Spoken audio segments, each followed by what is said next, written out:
अनस रजा, अरमान अहमद, सैयद उमर, अली खान, सैयद उमर, सैयद इमरान और तौहीद अतीक चौधरी। उससे गुजारिश करता हूँ उन बच्चों को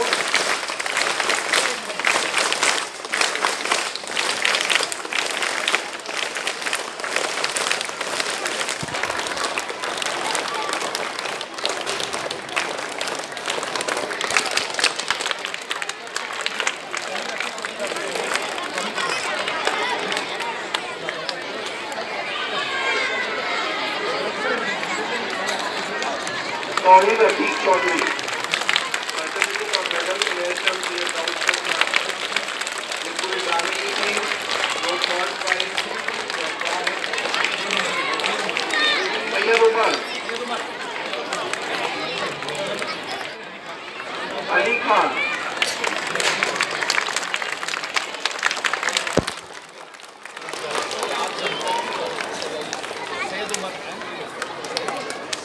सैयद उमर,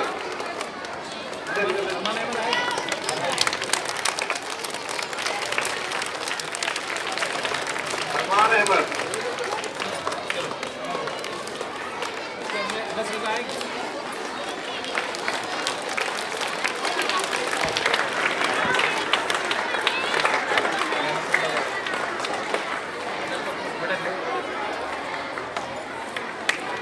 मरकजी किरदार इस ड्रामे में इन्होंने अदा किया।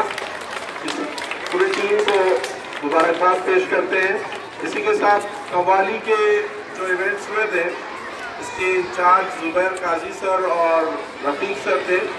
इन्होंने अपनी जानिब से बच्चों को सेकंड और थर्ड प्राइज देने का ये तय किया। ताजदार हरम ये जो कव्वाली है